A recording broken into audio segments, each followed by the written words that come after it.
Welcome back, IndyCar fans, to the Central Indiana Sports Report for this week's IndyCar Report. Elijah, just 39 days away from the season beginning, 123 days away from the Indianapolis 500. So I think there's going to be plenty for you and I to talk about between now and the start of the season. So we'll start doing this every week going forward on Thursdays. Elijah, how excited are you getting? You just said 39 days right there. Us being in Indiana, it sure doesn't feel like it with this weather, but That's right.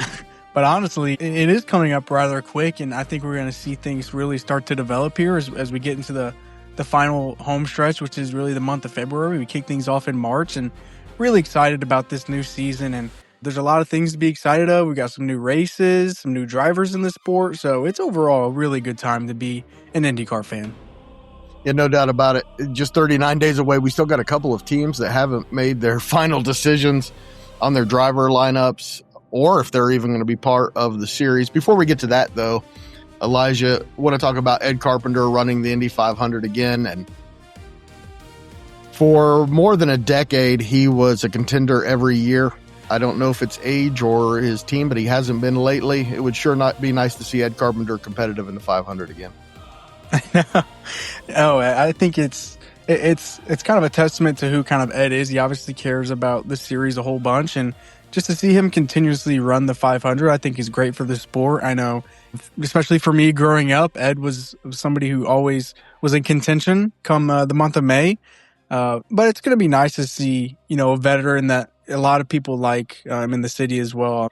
I couldn't imagine what the city would be like if he did end up winning, because he just has so many fans, obviously, being from Indy, going to Butler and all that stuff. So really cool to see him back. I know ECR has had their struggles here at the 500. Really, Venus sticking on pole is the last, great result they had. But it's just great in the sport that Ed Carpenter can still run the 500. And it's another entry. And I can't complain about another entry with the possibility to see somebody get kicked out in the last throw shootout. So can't complain. And it looks like Katherine Legge is going to be running in the 500 too. Yeah, which is great for the sport as well. So I know she ran a couple years back. Had a little incident with Jack Harvey, I believe, a couple years ago, and one of the closing days before qualifying, before the race. But it's always great to see a woman in the field. This is obviously a male-dominated sport, so anytime we can get some representation of anybody in the sport is great to see. And I know there's also been rumors that she might run in Phoenix as well with the same sponsorship. I think she's going to run the Elf sponsorship as well in the 500 like she did a couple years back, which would be great. Seeing another entry, especially on an oval. IndyCar is already mad enough on an oval. If we can get some more cars in there, it'd just be even crazier. Yeah, her best finish at Indy is 22nd, which kind of surprises me because she hasn't really been in the most competitive equipment, but she's a good driver. I kind of thought she'd have a better finish than that, but good to see her back at Indy for sure. Yeah, I agree. I know she did some NASCAR Cup and some Xfinity running in the past couple of years and had some pretty good results. So I'd be interested to see what she can come out. Maybe she's able to have a more competitive car. But, some of these one-off teams, you never really know what you're going to get until cars get on track. All right, Elijah, we've been talking about some drivers we really like. I'm going to talk about one that I don't. Romaine Grosjean was gone last year. I tell you, whenever I'd watch IndyCar racing a couple of years ago and he was part of it, I'd keep saying to Susie, I like every single one of these drivers except for that guy. It seemed to be involved with all of my favorite drivers and just, I don't know. But it's always also kind of good to have a guy who you don't like around. Looks like he's going to be back next year. Yeah, there's been some rumors that have been kind of swirling for the past couple of months. We obviously know the last open or official open seat for the IndyCar season here in 2026 is that last seat at Coyne Racing. A lot of people have said it's going to be Romaine. I could see, but I have a real issue seeing the money that Coyne has. A big name like Romaine, he can kind of go in any other series other than Formula One and IndyCar and get a ride. So I'm interested to see how much money, if it is Romaine Grosjean, Coyne is kind of shoveling out, because there's no way I see Romaine bringing money to that team other than sponsorship, because he's definitely a paid driver. But, I think that it'd be good for the sport as well, to have 3 previous Formula One runners in Grosjean, Schumacher, and Marcus Ericsson. Anytime we can get some representation from the European nations as well, I think it just adds viewership. Sure looks like Conor Daly is going to be left out, doesn't it? Sadly, it does, it's crazy because we all watched him on the ovals last year. I hate to beat a dead horse and say, he's only good on the ovals, but he did have some decent results on street and road courses. It's not like he is a completely incompetent driver, but it really does feel like his time in IndyCar it feels like it's almost over at this point, sadly, other than obviously running the 500. Yeah, it's too bad. It's now a world where you have to be able to turn left and right, not just left, unfortunately. We need more ovals. Then a guy like Conor Daly probably gets a ride. Yeah. And I can see maybe if the sport expands here in the next couple of years, I'm not sure if they're going to want to bring in more charters. But I could imagine if the sport does expand, I could imagine he'd be one of the first people that's called, just because you look up and down the grid and there's maybe 4 or 5 drivers who have more experience than Conor does. Yeah. It's a shame, but he should be able to get a good ride. And I hope it's not Dreyer and Reinbold. I hope it's Andretti for the 500. I really think he has a good relationship with that team, and that would be interesting to see if that happens. But even that's probably starting to look like it's time's running out for that.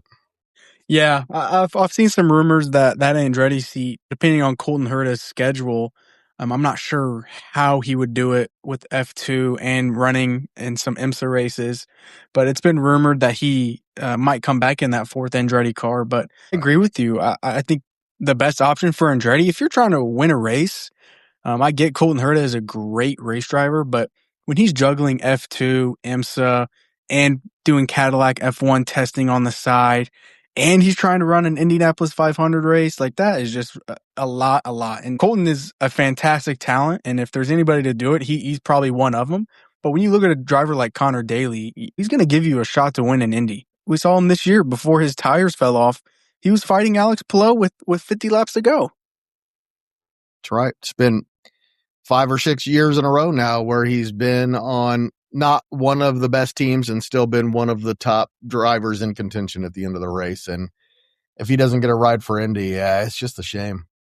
Yeah, I think he'll end up at Dale Coyne no matter what if Andretti falls through, which is going to be good to see. Conor, I don't think you can name a more popular driver in the Speedway area code than Conor Daly.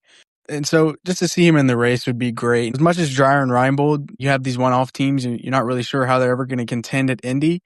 I think it's better than him not having a seat, that's for sure. Well, it was very competitive in it last year. Dreyer and Reinbold puts together a pretty good Indy 500 package, but it's not Andretti. No. Yeah, you are right there. It is definitely not Andretti, but regardless, the nice thinking point is this race is so unpredictable that really any team, if they're in the right position, could win it. And I think Dreyer and Reinbold is definitely competent enough to at least give Conor a position to maybe win the race. Last question, Elijah. Prema, what's the situation?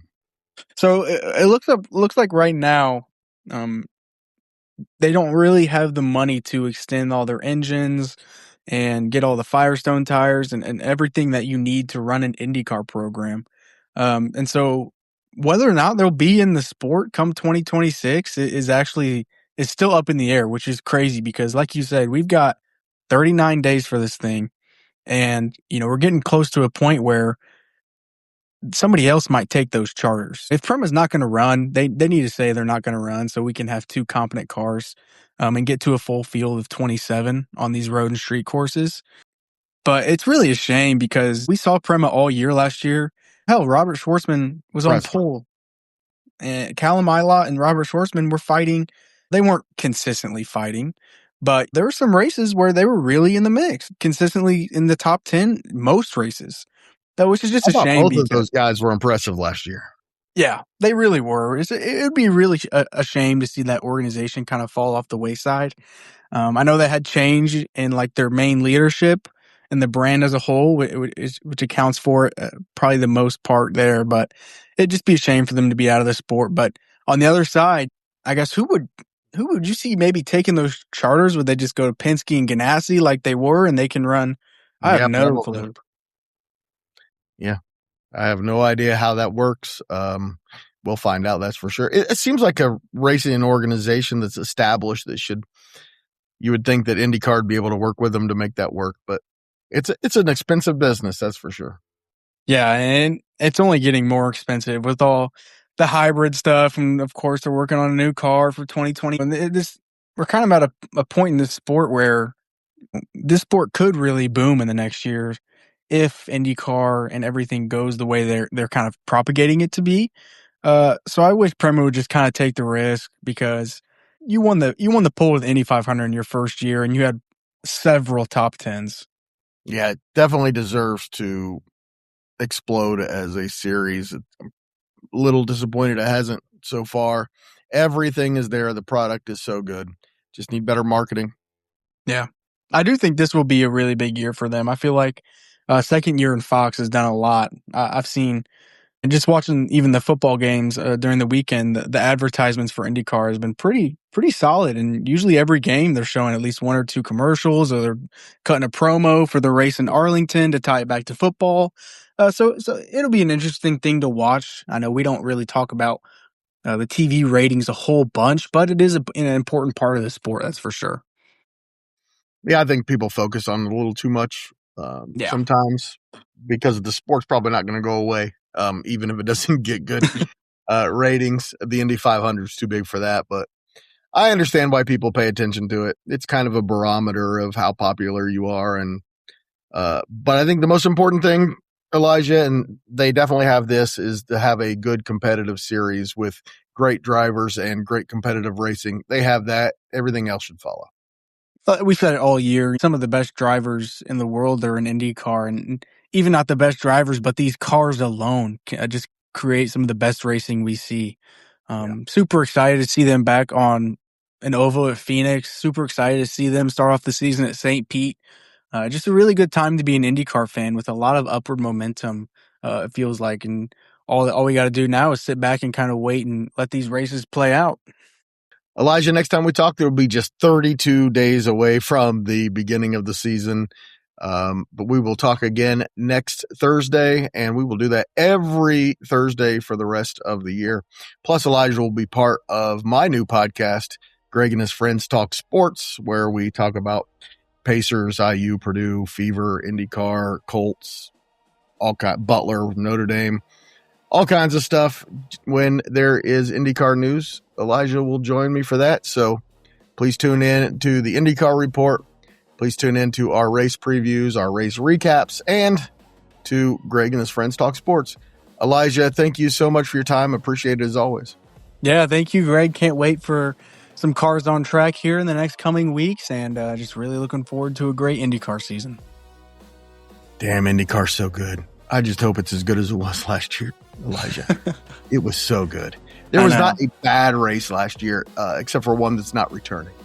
I was about to say, even with Palou spanking the entire field. That's right. It was a great year. Even those races were pretty competitive, though. Even the ones that he went on a winning streak, even those, it's just so good. Formula-wise, they've got the right drivers. They've got the right personalities. They got the right formula. Got to work a little on the schedule and getting some more ovals, but they are really close to putting out just an incredible product.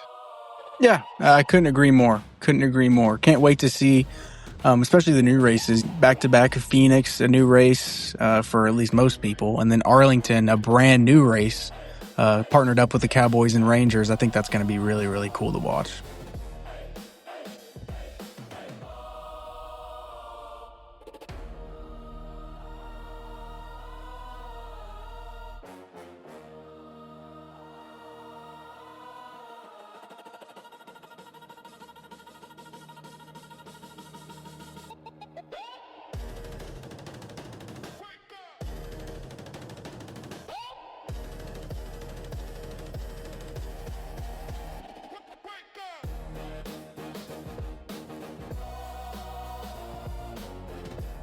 The Central Indiana Sports Report is a product of ITG Media, and I love Susie.